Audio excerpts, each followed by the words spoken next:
आज हम रिवीजन ले रहे हैं किस पर्पज से, फॉर कॉम्पिटिटिव एग्जाम्स। किस चैप्टर का, एक ऐसा चैप्टर जो इम्पोर्टेंट भी बहुत है। और दूसरी बात, अब 12th के बच्चे हो तो आपने ये पढ़ा होता है, करंट वाला सारा चैप्टर पढ़ ही रखा है ना।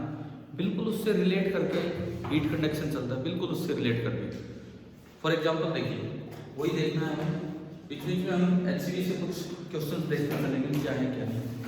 देखो ये किस चैप्टर का पार्ट है। एक चैप्टर होता है आपकी बुक में है थर्मल प्रॉपर्टीज ऑफ मैटर, ठीक है, जिसमें अभी आज की जो क्लास है स्पेशल पार्ट में हम ले रहे होंगे, उसमें पहले होगा थर्मल एक्सपेंशन, देन होगा कैलोरीमेट्री, देन होगा आपका हीट ट्रांसफर और उसके अंदर कंडक्शन। ये +1 की कॉपी है यहाँ वाली, तो उसमें कंडक्शन वाले पार्ट पे चलो। कंडक्शन कैलोरीमेट्री से आगे मिलेगा, नहीं पढ़ा था तो उसके बाद है कंडक्शन। लेकिन अब आज थोड़ा दूसरे तरीके से हम देख रहे होंगे, कंपैरिजन वे में, कुछ फॉर्मूलों का रिवीजन कुछ इस तरीके से, ठीक है। देखो आप सुनो, सबसे पहली बात, कोई भी एक रोड है और इसके थ्रू हीट ट्रांसफर हो रही है। नॉर्मल रोड मैंने ये बनाई। आपको इलेक्ट्रिकल रेजिस्टेंस का फॉर्मूला अच्छे से याद होता है, रो L/A। रो होती है रेजिस्टिविटी, रो का रेसिप्रोकल होता है, वहां पे कंडक्टिविटी को सिंबल देते थे सिग्मा, ठीक है। सिग्मा कंडक्टिविटी अगर है मटेरियल की तो 1/सिग्मा L/A। ये हम बात कर रहे हैं अभी कौन सी रेजिस्टेंस की, इलेक्ट्रिकल रेजिस्टेंस की, जिसमें रो को बोलते हैं रेजिस्टिविटी और सिग्मा को बोलते थे क्या, कंडक्टिविटी। बिल्कुल ऐसी एक टर्म होती है थर्मल कंडक्टिविटी, जिसको सिंबल दिया जाता है K, उसकी लेंथ होती है L और उसका जो एरिया ऑफ क्रॉस सेक्शन है मान लो A। तो यहाँ थर्मल रेजिस्टेंस बिल्कुल ऐसे डिफाइन होगा, थर्मल रेजिस्टेंस 1/K × L/A। पहली बात तो ये है कि हमें इसे देखें एक सर्किट की तरह तो आसान रहेगा। तो हमारे पास एक थर्मल रेजिस्टेंस आ गया 1/K × L/A, ठीक है। ओम्स लॉ क्या पढ़ते हैं हम, potential difference is equal to I × R, या फिर हम कहें करंट जो होगा, करंट वो होगा पोटेंशियल डिफरेंस अपॉन रेजिस्टेंस, ये होगा।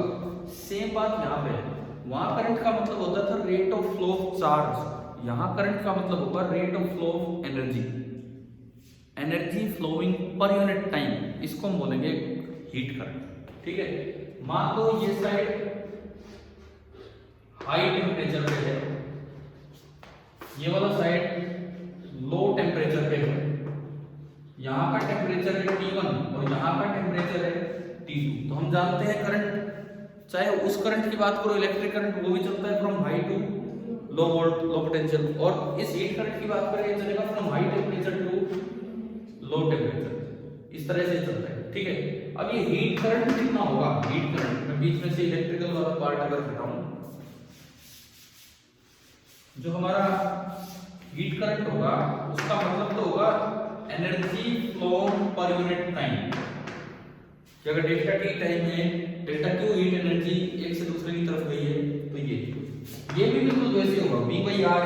V की जगह यहाँ पोटेंशियल डिफरेंस नहीं, यहाँ क्या लिखेंगे, टेम्परेचर डिफरेंस T1 - T2 और अपन R 1/K L/A।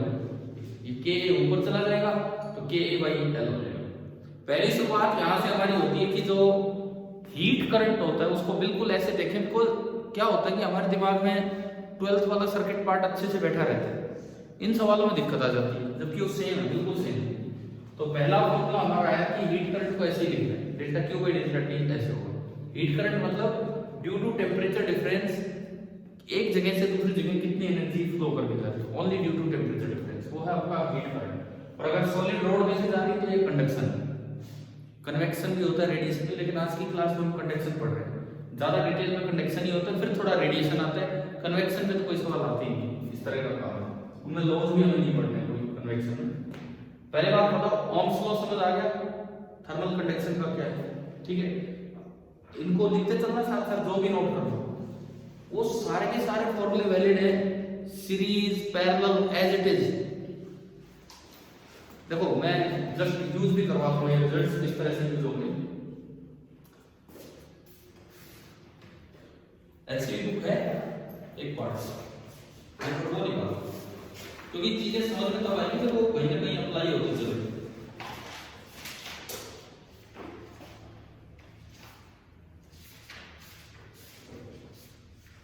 एक ये दिमाग में रखना, ये सब ऐसा यूनिट में चल रहे हैं, इनकी कुछ यूनिट्स याद रखना। देखो इधर सुनिए, ये जो थर्मल रेजिस्टेंस है, थर्मल रेजिस्टेंस की यूनिट होती है केल्विन पर वोल्ट।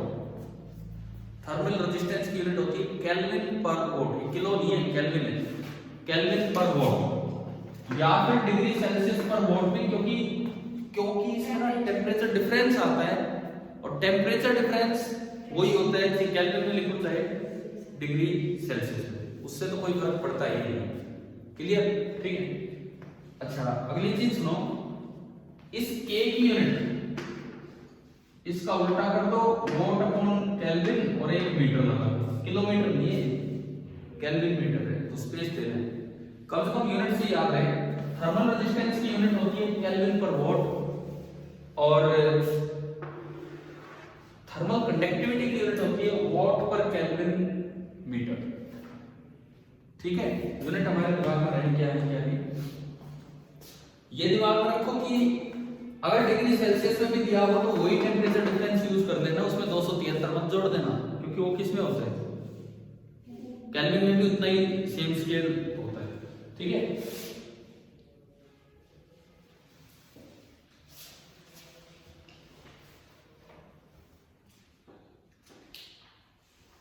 अब देखिए इसका, आप इस पे आओ, question number 1 page number 98 HC Verma का।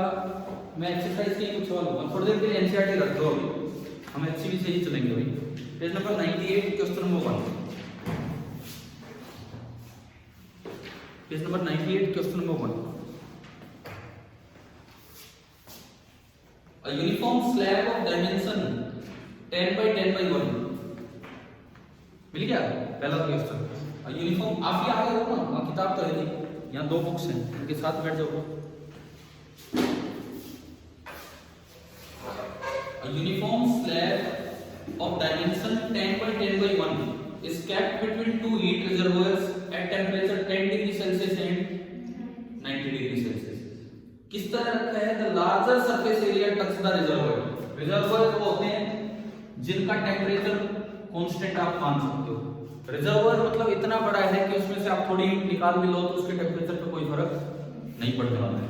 तो 2 रिजर्वोयर है, एक हाई टेम्परेचर रिजर्वोयर को बोल दिया जाता है सोर्स, और लो टेम्परेचर रिजर्वोयर को बोल दिया जाता है सिंक। ठीक है, हाई टेम्परेचर रिजर्वोयर कितने पे है इनके सवाल में? 90 पे, और लो टेम्परेचर 10 पे, सिंक पे 10 पे। तो पहले तो बताओ डेल्टा थीटा कितना है। देखो ये क्यों तो थोड़ा गोल सा बनाया जाता है, वो एनर्जी होती है, थीटा होता है temperature in degree Celsius, kelvin में कैपिटल टी से लिखते हैं। डेल्टा थीटा कितना है? 90 में से 10 लिखो। आप यही से लिख सकते हो कि जो डेल्टा टी है वो भी कितना होगा, लेकिन ये याद रखना हर स्केल में ऐसा नहीं है। डिग्री सेल्सियस में दिया हो तो ही सीधा इतना लिख पाएंगे, नहीं तो फिर कन्वर्ट करना पड़ेगा अलग अलग।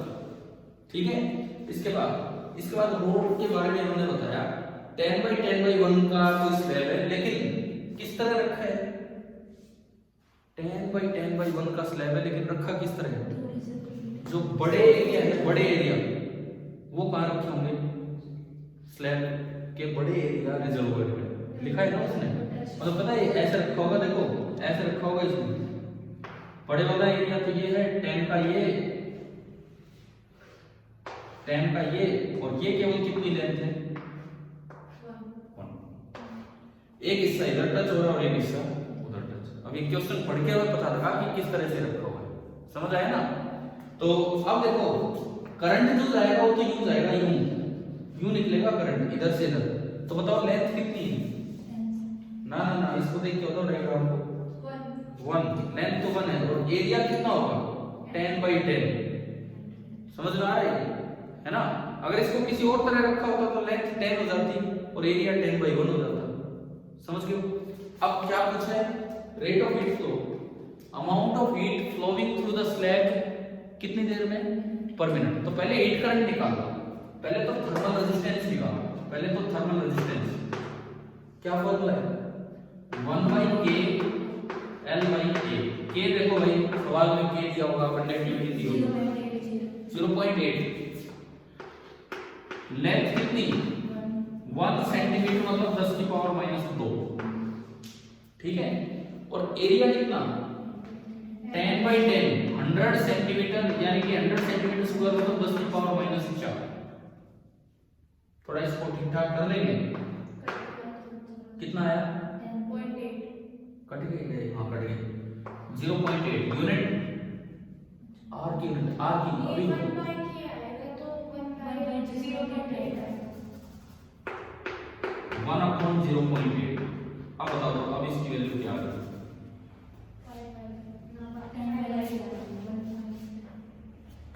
ये कट गया सारा 10/8, 10/8 मतलब 5/2 यूनिट 5/4 यूनिट। यूनिट ऊपर लिखा है केल्विन पर वोल्ट। आर आ गया। इससे निकालो हीट करंट। हीट करंट का सीधा फॉर्मूला डेल्टा टी कितना? 80 केल्विन अपॉन 5/4 केल्विन पर वोल्ट। केल्विन से केल्विन गया, वोल्ट ऊपर चला जाएगा, ये 4 ऊपर गया, 5 से कटा 16। हीट करंट कितना आया? हीट करंट का मतलब है कि कितनी एनर्जी पर सेकंड फ्लो हो रही है। ये देखो हीट करंट ये था, तो डेल्टा क्यू क्या हो जाएगा? Delta Q I into delta T. Delta Q आपको हो जाएगा आई इंटू डेल्टा टी। आई हीट करंट अभी आया कितना? 64 वोल्ट का मतलब जूल पर सेकंड, और 1 मिनट में कितने सेकंड? 60 60 सेकंड। तो ये आंसर आएगा 64 इंटू 16 जूल। 64 into 16 joule.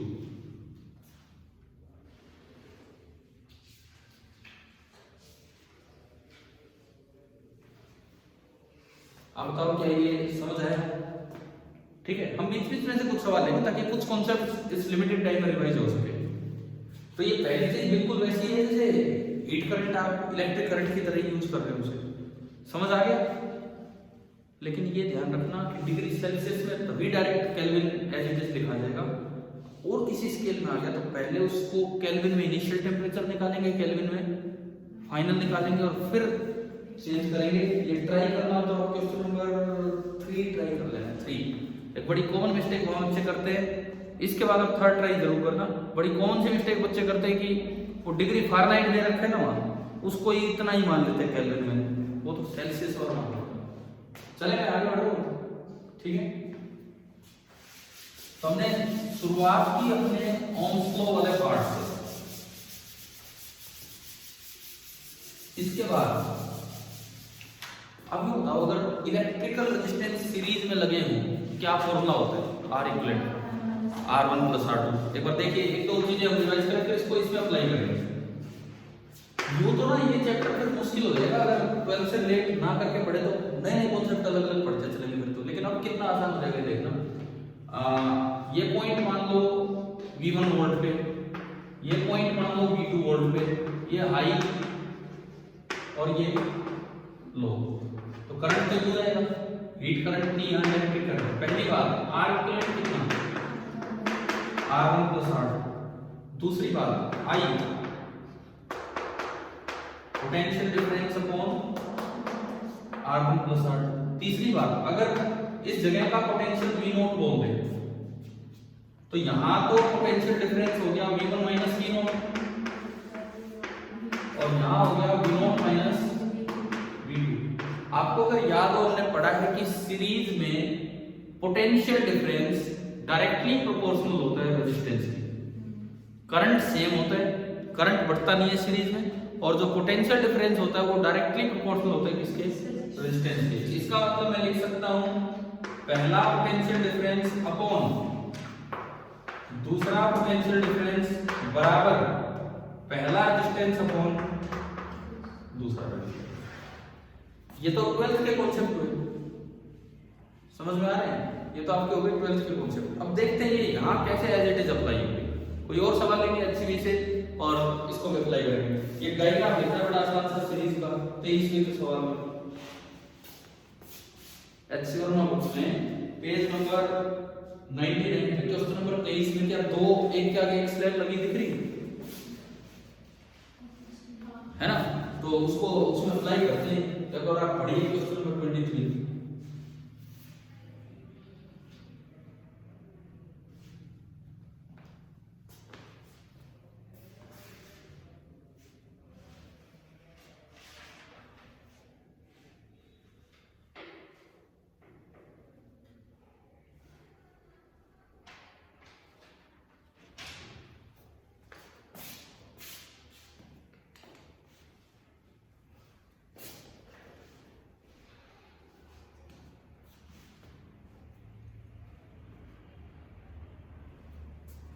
ऐसा है कुछ ऐसा,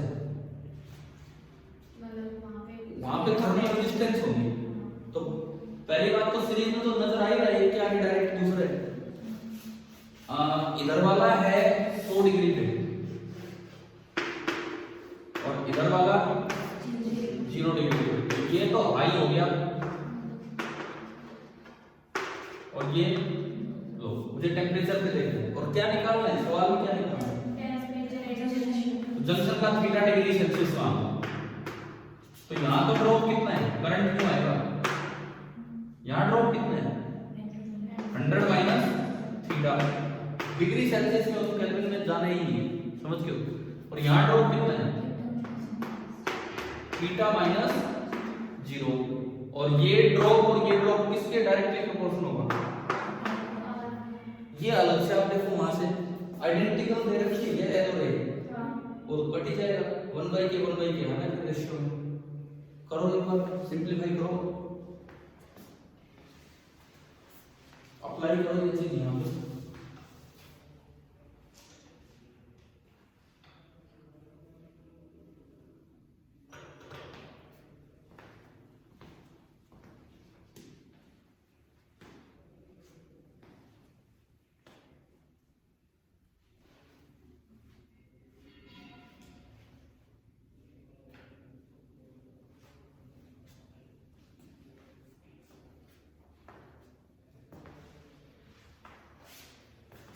कुछ बनी equation 100 minus theta upon theta is equal to R2 1/k2 L/A और R1 1/k1 L/A। L/A से L/A कैंसिल। ये बना 100 minus theta upon theta is equal to k1/k2। k1 हमने बोला पहली स्लैब किसकी बनी है इस क्वेश्चन में? कॉपर की। कॉपर का K कितना दिया है 390 और स्टील का 46। तो ये बना 390 अपॉन 46। क्रॉस मल्टीप्लाई कर दीजिए 4600 minus 46 into theta is equal to 390 into theta. इसको जोड़ लीजिए उधर ले जाके 4600 इज इक्वल टू ये जुड़ेगा 390 10 436। एक बार यूं देखो कोई गड़बड़ तो नहीं है ना कैलकुलेशन में या इधर उधर लिखने में, वैल्यूज को करने में।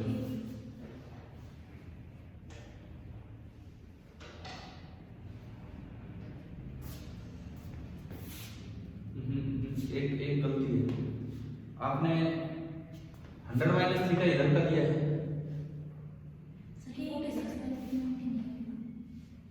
हम वही कहते हैं ये गड़बड़ हो गया इसमें कुछ। देखो ये इधर वाला टेम्परेचर दिया है तो ये लेना होगा R2 इज 1/k2। आगे की तरफ कौन है? स्टील है डायग्राम में, उधर की साइड स्टील है और इधर आएगा सेम ही आएगा, बस वो उल्टा हो गया। हाँ, वो 46 इधर आ जाएगा 390 इधर आ जाएगा, पर वो प्लस हो जाएगा।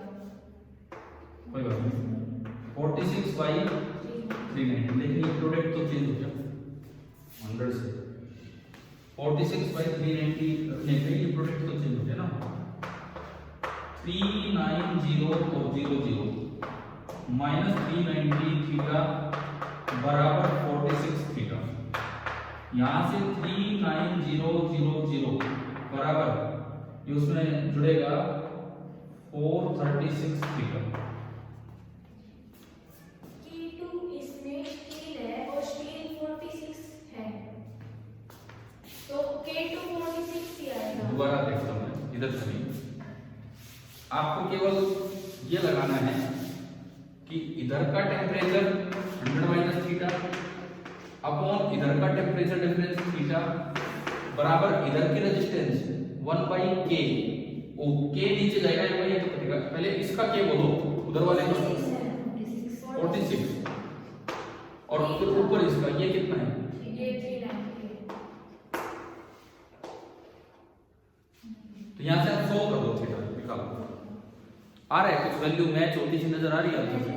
कोई नहीं, अप्रोक्सीमेटली निकालो, अप्रोक्सीमेटली।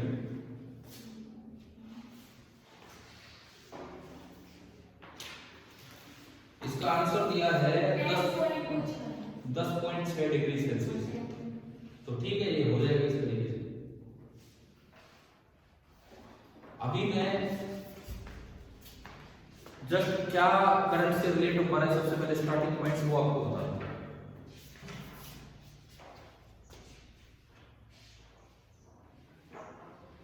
क्या दो बातें होंगी, समझ आ गई?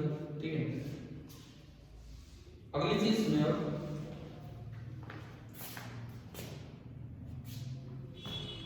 पैरेलल में क्या पढ़ते हैं हम? पैरेलल में क्या फॉर्मूले होते हैं वो देखते हैं। क्या पढ़ता है पैरेलल में? करंट। पैरेलल में अगर दो रजिस्टर लगे हों सेम पोटेंशियल डिफरेंस के बीच, सेम पोटेंशियल डिफरेंस के बीच पैरेलल में अगर दो रेजिस्टेंस लगे हों, एक R1 एक R2, तो हम एक फॉर्मूला तो ये यूज करते हैं 1/R equivalent equal to 1/R1 plus 1/R2। जो नेट आई चलेगा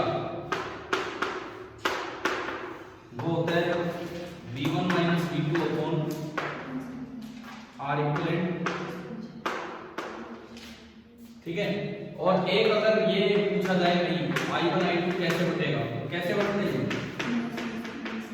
यानी कि R2 is to R2 होता है। ठीक है। एक और क्वेश्चन यहां से लेके देखते हैं। क्वेश्चन नंबर 41 पे पेज नंबर 101। 41 में कई पार्ट है, केवल एक पार्ट करेंगे, बाकी में कैलोरीमेट्री का भी यूज होगा, अभी उस पे नहीं जा रहे हैं। 41 का एक पार्ट,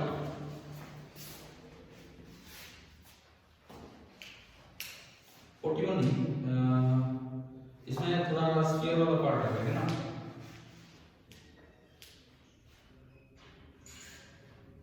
41 तो ये उस पे गया रेडिएशन। 41 नहीं हो, ये तो आपका चला गया रेडिएशन की साइड। इस तरह का कोई पैरेलल कॉम्बिनेशन वाला इस पे आपका हो। क्वेश्चन नंबर 26वां देखिए। 26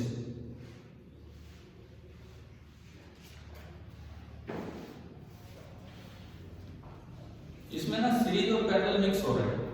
अगर केवल ही पैरेलल देखना हो तो 30 का सी पार्ट है, केवल ही पैरेलल देखना हो तो 30 का सी पार्ट है, और मिक्स देखना हो तो 26वां सवाल है। कौन सा करना चाहिए बताओ? मिक्स वाला कर दो। तो 26वां सवाल देखिए, पहचान में आ रहे हैं। ऊपर भी केवल पैरेलल का डायग्राम है, सबसे ऊपर है ना, दिख रहे नहीं? तो चलो मिक्स वाला देख लीजिए। 26वां, consider the situation shown in the figure this. The frame is made of same material. Same material मतलब K सबका सेम है, और क्या सेम है? एरिया भी सेम है। अब देखो एक चीज तो स्टार्टिंग में देखें, R का फॉर्मूला होता है 1/K L/A। K भी सेम, A भी सेम, तो मैं डायरेक्टली कह सकता हूं कि R is directly proportional to L। इससे थोड़ा सा जल्दी होगा सवाल अगर ये समझ आ जाता है। अब ये देखो, ये कहते हैं calculate the amount of heat flowing per second through the bent part. Bent part में से हीट करंट क्या है? जो ऊपर मुड़ा हुआ है वो वाला पार्ट। अगर टोटल हीट जो निकल रही है कितनी निकल रही है पर सेकंड? 130 जूल पर सेकंड, मतलब हीट करंट देती है 130 वोल्ट। ठीक है, देखो सारी लेंथ सेंटीमीटर में दे रखी है। आप देखो इसको सिंपलीफाई करने का एक आसान तरीका देखिए, आर डायरेक्टली प्रोपोर्शनल है कि नहीं, let resistance of 10 centimeter length, एक मिनट, 10 के आसपास ही है ना सारे वैल्यूज, हाँ 10 की रेंज नहीं है। मान लो 10 सेंटीमीटर लेंथ की रेजिस्टेंस कितनी है, आर आर आर। अब ये लिखना आसान हो जाएगा, जो 100 डिग्री सेल्सियस से पहला रजिस्टर बनेगा उसकी लेंथ कितनी है, 20 है, तो ये 2r। इसके बाद नीचे वाला पार्ट बताओ, ये कितनी लेंथ है, 60। उसके बाद ये बताओ 2r। ये बताओ ये पूरी लेंथ कितनी है, 70 पूरी लेंथ 60, तो ये होगी 70, तो ये कितना हो गया 7r। और यहां से हीट करंट कितना है 130 वोल्ट। खाली बेंड पार्ट में से बताना है, ये अब ये दिख गया इसको कैसे अप्लाई करना है। अभी हमने पढ़ा जो भी करंट आएगा वो पैरेलल में बटेगा, या i1 मान लो या i2 मान लो, तो i1 बाय i2 किस तरह बटेगा, इनवर्स रेशियो में। इनवर्स रेशियो मतलब पहले ये 6/7, तो 6/7 में बांटना बड़ा आसान है। आप 13 पार्ट कर दीजिए, 13 टुकड़े कर दीजिए, 13 टुकड़े करके 6 टुकड़े उसको दे दो, और 13 टुकड़े भी हाँ, तो देखो ना 13 टुकड़े कितनी आसानी से हो गए, 10 वाट हो गया, और 10 के 6 से उधर जाए, i1 आपका आया, जो भी टोटल करंट आई है उसके 13 पार्ट्स करके 6 पार्ट भेज दीजिए उधर, 7 पार्ट इधर गए। समझ गए हो ना, ये रेशियो ही तो बांटना है। रेशियो बांटना आता है ना हमें किस तरह से, कितना आता है, पीछे अपना आंसर मैच कर दीजिए उसमें।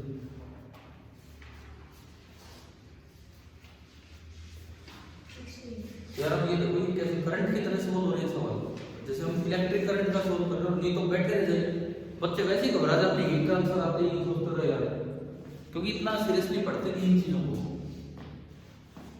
और ऐसे ऐसे कई सवाल हो गए पैरेलल पे, दिख रहे हैं जगह जगह डायग्राम दिख रहे हैं, ठीक है। अगला कॉन्सेप्ट, चलो आगे बढ़ो।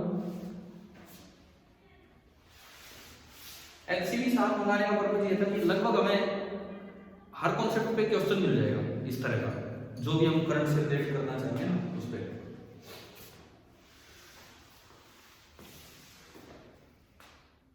अब देखो केसीएल, हम केसीएल पढ़ते थे ना, किरचॉफ करंट है ना। देखो इस तरह की चीजें आपने बिल्कुल पढ़ी होगी कि कभी देखो जंक्शन है, एक करंट यहां से आ रहा है ना, हम छोड़ो चलो उस चीज को, यहाँ का पोटेंशियल दे दिया V1, यहाँ का पोटेंशियल दे दिया V2, V3, V4, बोला है this is a part of a circuit. पूरा सर्किट नहीं दिखाया, एक सर्किट का छोटा सा हिस्सा दिखा दिया, ठीक है। आपको रेजिस्टेंसेस दे दी सारी, R1, R2, R3 and R4। आपसे पूछते थे फाइंड पोटेंशियल ऑफ जंक्शन। ऐसे सवालों में कई बार अगर कैसे नहीं लगाना होता तो बच्चे पता नहीं कैसे सोल्व करते हैं फिर, क्योंकि उन्हें लगता है ओपन सर्किट पड़ा है, ओपन नहीं है सर्किट, तो होगा कहीं, हमें नहीं दिखाएगा, हमें तो क्या दिखाएगा, उसका एक पार्ट दिखाएगा, ठीक है। अब हम इन सवालों को कैसे करते थे, हम जंक्शन का कुछ भी पोटेंशियल मान लें, जैसे वी नो एक जंक्शन पे जितना करंट आएगा उतना ही करंट बाहर जाएगा, यही तो आपका किरचॉफ करंट लॉ है। या उसको यूं भी बोलते थे the algebraic sum of all the currents entering a junction is 0, कि अगर सारी तरफ से करंट आ ही रहे तो उन सबका सम कितना होगा 0, क्योंकि नहीं निकल रहा। तो अगर नहीं पता होता तो हर तरफ से यूं मान लो कि करंट एंटर कर रहा है, हर तरफ से यूं मान लो करंट एंटर कर रहा है, I1 I2, ऐसा हो नहीं पाएगा, ऐसा हो नहीं पाएगा, कोई डायरेक्शन गलत होगी, लेकिन सवाल सोल्व हो जाएगा। केसीएल की इक्वेशन ये बनी। अब ये लिखना बड़ा आसान है, I1 देखो कैसे लिखे, पोटेंशियल डिफरेंस कितना है, यहाँ से यहाँ आपने यूं माना, तो इसको I इसको लो V1 - V0 upon R1, plus V2 minus V0 upon R2 plus V3 minus V0 upon R3 plus V0 V4 minus V0 upon R3। जरूर इनमें कोई नेगेटिव होगा, कोई ना कोई नेगेटिव होगी तभी तो क्रिटिकल जीरो होगी। आपने क्यों मान लिया ये सबसे लो है, लेकिन हो सकता है कि एक दो से हाई है। और एक ही इक्वेशन बनी और इससे हम क्या सॉल्व कर दिया करते थे, V0, इससे V0 सॉल्व हो जाएगा सब। वेल कुछ याद है करंट में ऐसा पढ़ते हैं हम 12th में। अब अपनी बुक में हम इनको नोट करें ना करें, कम से कम थर्मल प्रॉपर्टी वाला काम देखें कि वो कैसे होता है। देखो एक ऐसा डायग्राम बना दिख रहा है क्वेश्चन नंबर 31, जहां एक जगह जंक्शन दिख रहा है। क्वेश्चन नंबर 31 देखिए आप, पढ़ के देखो एक बार और इक्वेशन बना के देखो क्या होगा क्या नहीं होगा। और इसमें तो कैलकुलेशन भी नहीं है, तो आप सोल्व भी करके देखो।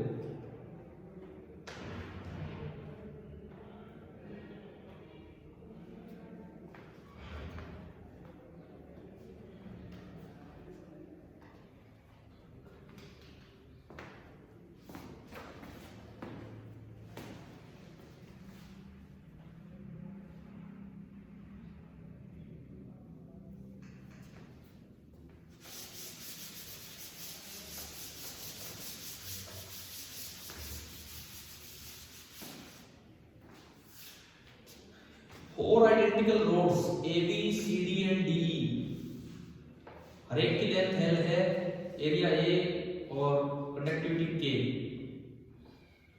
तो इसमें तो तीन ही साइड है। एक बार ये बताओ इस साइड की रेजिस्टेंस कितनी? ना ना ना, लेंथ इसकी अलग है, इसकी नहीं यार, लेंथ तो इसकी इसकी इसकी और इसकी सेम है।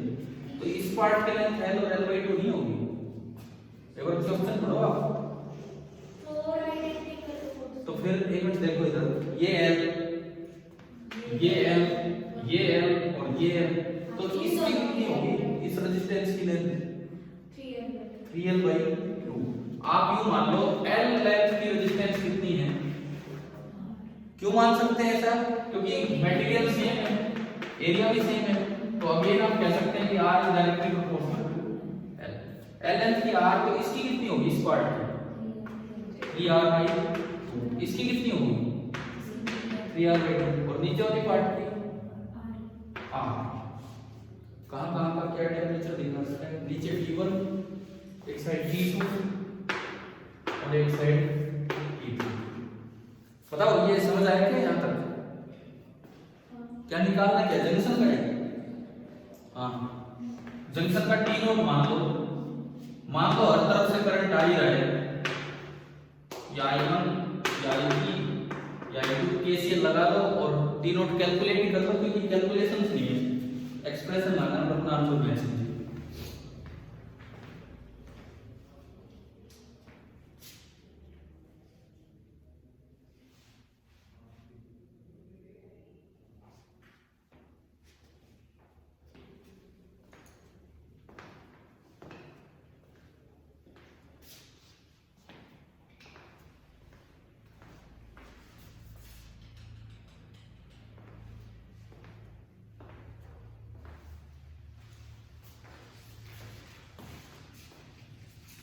एक्सप्रेशन बनेगा तो आंसर मैच कीजिए।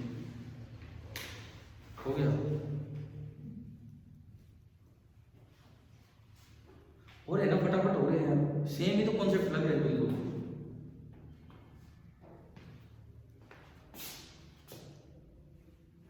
अच्छा, सीरीज हो गया, पैरेलल हो गया, केसीएल हो गया। अब आता है व्हिटस्टोन ब्रिज, पढ़ते थे है ना? कैसे पहचानते हैं व्हिटस्टोन ब्रिज को?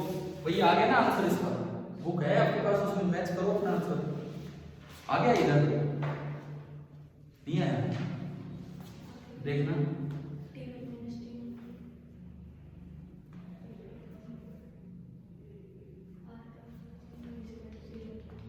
आ रहा है ना?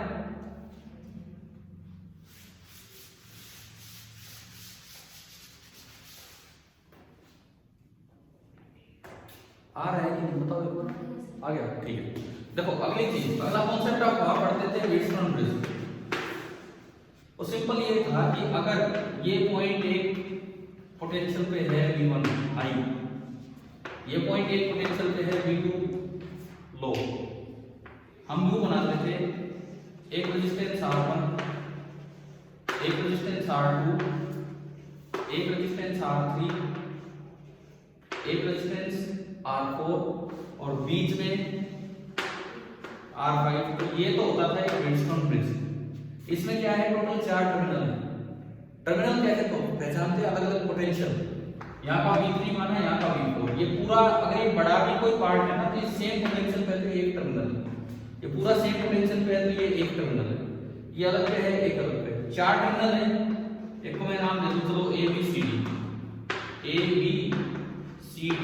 अब ये बताओ A कितने कंडक्टर से जुड़ा है, रजिस्टर से? 2, B 2, C 3 से 2 2 3 3 जहां भी कॉम्बिनेशन आएगा वो व्हीटस्टोन ब्रिज है। ये होता है व्हीटस्टोन ब्रिज। अब ये बैलेंस है कि नहीं, उसका तरीका होता है अगर आमने सामने वालों का product if R1 into R4 is equal to R2 into R3 then V3 और V4 बराबर होंगे and no current in R5। इसे बोल दिया करते हैं बैलेंस व्हीटस्टोन ब्रिज। और अगर ऐसा हुआ तो इसको आप रिमूव कर सकते हैं। रिमूव करते हैं ऊपर वाले दोनों सीरीज में R1 plus R2, नीचे वाले दोनों सीरीज में, फिर वो दोनों पैरेलल में R1 R2 ओपन R1 इस तरह से, और फिर यहां से वहां ओम्स लॉ लगा के सीधा आइए। समझ में आया ना? क्या ये चीज यहाँ भी अप्लाई हो सकती है अगर पहचान में आ जाए तो? पहले भी जब पढ़ाया होगा तो बताया होगा ये कि व्हीटस्टोन ब्रिज इसमें अप्लाई होते हैं। देखो अगला सवाल देखो 32 का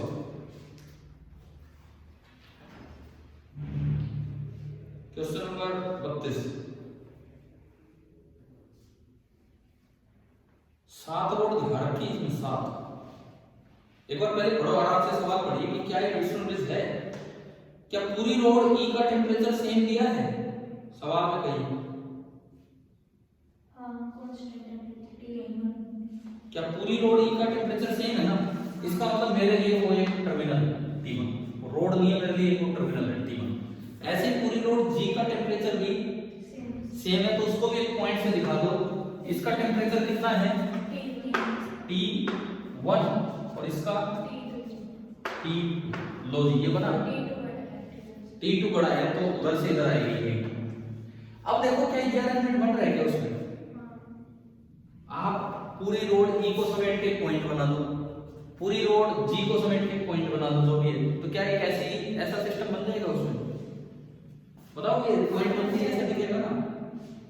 अब A रोड का कंडक्टिविटी K नॉट दी है, लेंथ L मान लो, एरिया A मान लो, सेम है। अच्छा एक चीज फिर से, all the road have equal cross section and equal length. फिर आप इस चीज पे आया हो, सवाल थोड़ा जल्दी हो। R का फॉर्मूला क्या है?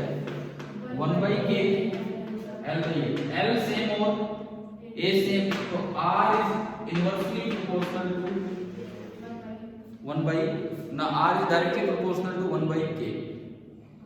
आई बात समझ में? अब एक बार थोड़ा इस पे नजर डालो, k की वैल्यू क्या क्या दे रखी है? या तो k नॉट है, या 2k नॉट है, या 3k नॉट है, या 4k नॉट है, या 5k नॉट। 5 तरह की वैल्यू देगी आपको, समझ रहे हो? 1 2 3 4 5 तरह की वैल्यूज दी। आप किसी भी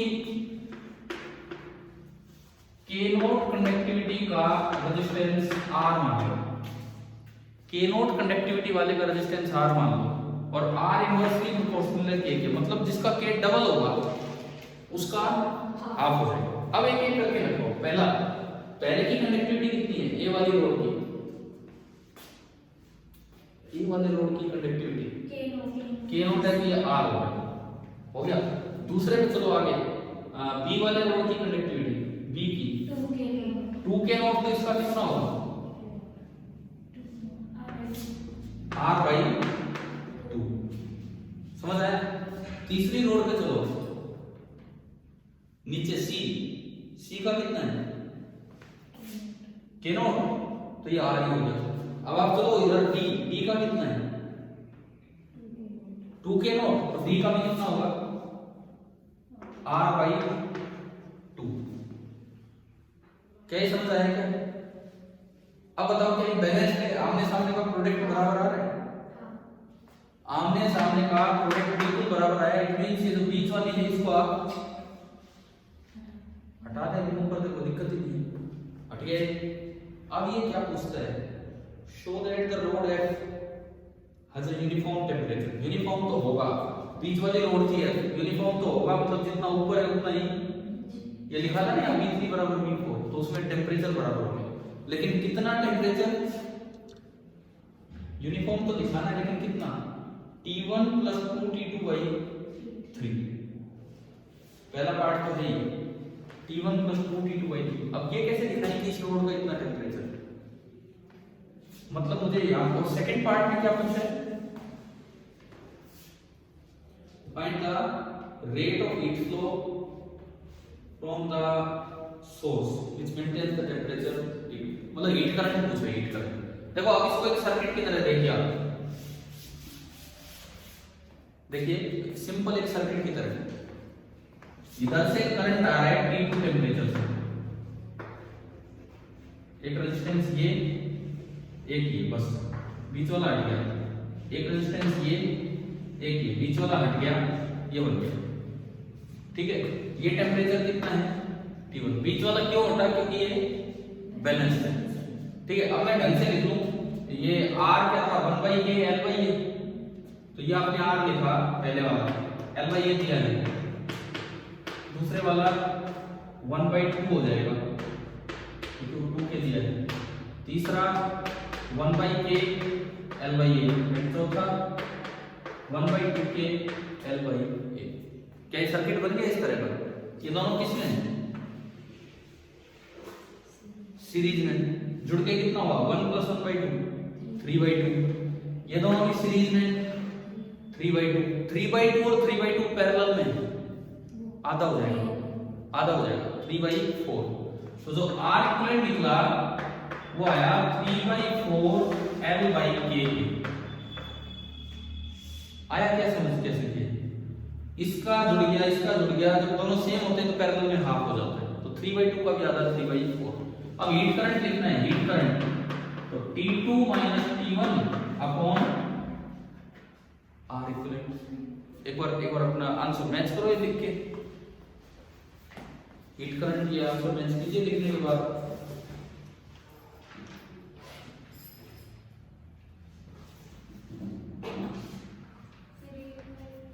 क्या क्या क्या?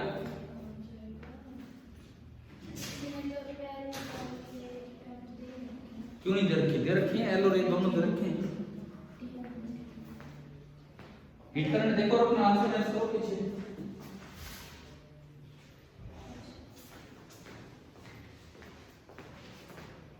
बताओ ये आंसर आया कि नहीं? हीट करंट पूछा है बी पार्ट में, बाद में हमने क्या किया? ऊपर का अलग निकाल लिया, नीचे का अलग, और वो दोनों पैरेलल में करके R इक्विवेलेंट निकाल लिया। अब आप देखो हीट करंट कितना आ रहा है, कितना नहीं आ रहा है।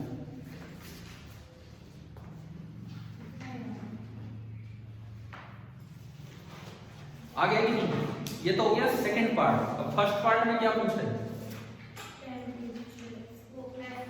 F का टेम्परेचर, वो चीज यहां का बता दो और चाहे यहां का बता दो। भाई ये गलती बताओ, I की वैल्यू आ गई आपकी? आ गई I की वैल्यू, यही होगी। ठीक है, अब उसके बाद सुनो, ये तो टोटल करंट आया, ये टोटल करंट आया, जितना रेजिस्टेंस ऊपर है उतना ही रेजिस्टेंस नीचे है, तो बराबर बटेगा। वैसे तो इनवर्स रेशियो में बढ़ता है। अभी अगला काम मेरा क्या है कि मुझे यहाँ का टेम्परेचर निकालना है। क्या हुआ भाई? I आया कि नहीं है? आ गया। अब इधर सुनो, ये I आ गया तो ये दोनों में कैसे बढ़ेगा? इनवर्स रेशियो में बढ़ना था, पर जितना इसका रेजिस्टेंस है उतना ही इसका है, तो आधा आधा बढ़ जाएगा। तो इसमें करंट कितना गया? I/2 और I/2। तो यहाँ जो टेम्परेचर ड्रॉप होगा ±IR। मान लो इस जगह का टेम्परेचर T2 है, जंक्शन का आप T3 मान लो, इसका जो आपको निकालना है। तो इक्वेशन लगा दो हम, तो T2 - T3 = I/2। तो क्या आधा करंट इधर गया है, इनटू 1/2k L/, समझ आ गया होगा क्या किया हमने।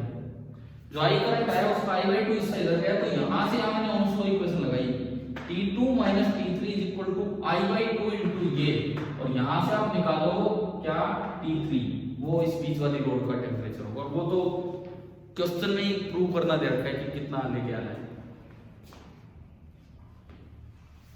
आई की वैल्यू इसमें पुट करके और ले जाओ आंसर, क्वेश्चन में दिया है कि क्या प्रूव करना है।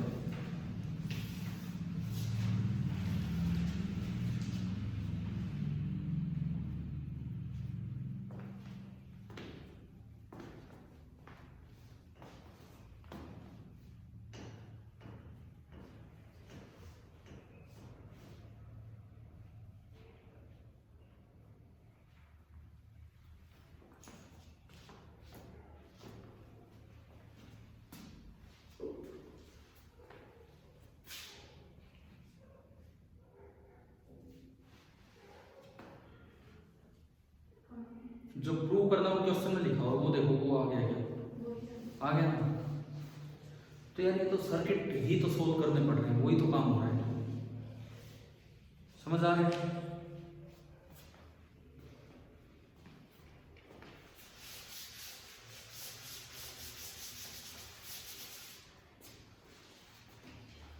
कर लेना, बाद में कर लेना, जिसका नहीं आया जिसका आ गया वो ठीक है। इधर देखो एक चीज आपको ये पढ़ाई जाती है कि वैसे तो रेजिस्टेंस होता है ρL/A। 12th क्लास में हम ये याद करते हैं कि अगर सीधा सिलेंडर है,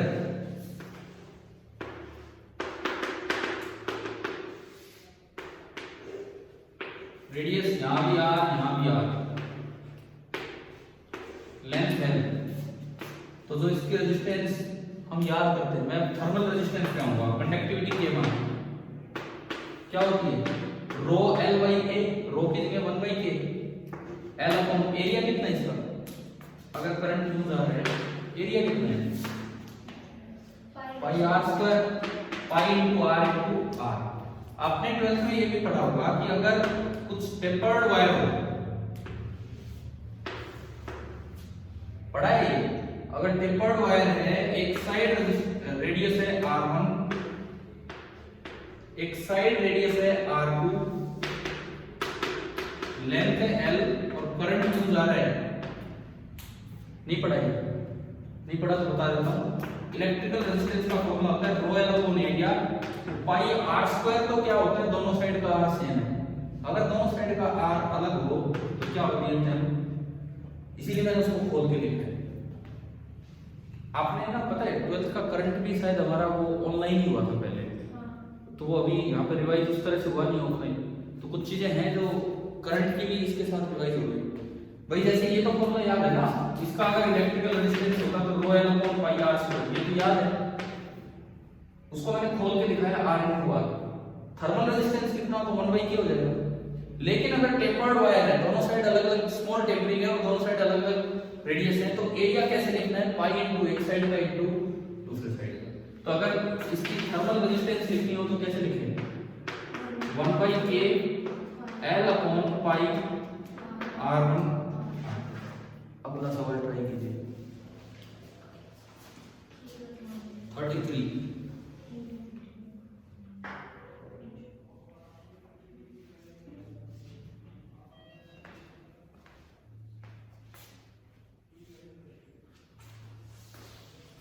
रेट ऑफ हीट फ्लो मतलब हीट करंट।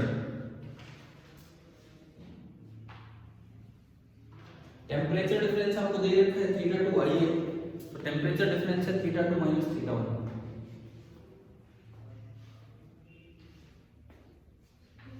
कोई नहीं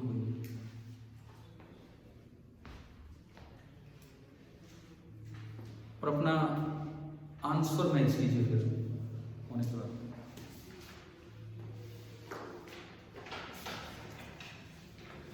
आ रहे हैं देखो, एचसी वर्मा बुक के क्वेश्चंस कोई हल्के क्वेश्चंस में काउंट नहीं होते, अच्छे अच्छे सवाल है, काफी अच्छे अच्छे सवाल भी हैं। तो इस एक ये जो हमारी लगभग 40-50 मिनट की जो क्लास रही, 50 मिनट की, इसमें हमने कुछ सिंपल कॉन्सेप्ट्स लिए जो आप करंट में पढ़ते हैं, भाई क्या हो गया, आंसर नहीं आया, आंसर नहीं आया, आ गया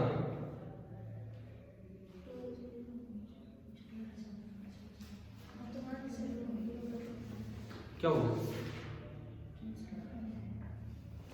आ गया आंसर।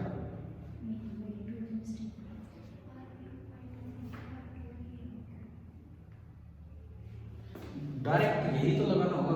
नहीं सर, वो R2 लिख रखा था। ठीक है ठीक है, अब सुनिए, अब सुनिए, आज की क्लास में हमने सीखा क्या, इधर ध्यान दो सवालों से हटके।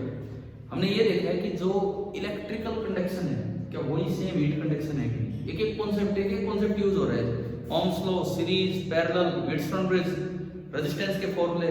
तो ऐसे ही अगली जो क्लास होगी इस पे इसी तरह की होगी, 12th से हम रिलेट करके पढ़ेंगे, ठीक है। और यूं करके करेंगे ना तो जिस दो टॉपिक मिक्स हो गए एक साथ खत्म हो रहे होंगे। और ये हीट कंडक्शन या हीट ट्रांसफर, इसमें मेनली फिर इसके बाद रेडिएशन आएगा, पहले कंडक्शन है। ये इतना अच्छा हो जाएगा कि कोई सवाल आ जाओ चीज से कॉम्पिटिटिव एग्जाम में हम सर्किट की तरह देख के यहाँ से कर लेंगे, फिर ऐसे ही कुछ रेडिएशन वाला पार्ट अलग से पढ़ लेंगे, ठीक है। अब कुछ हमने स्टार्टिंग की है, कुछ आप भी स्टार्ट कीजिए ताकि जब जब टाइम मिले हम बीच बीच में काम कर सकें, ठीक है।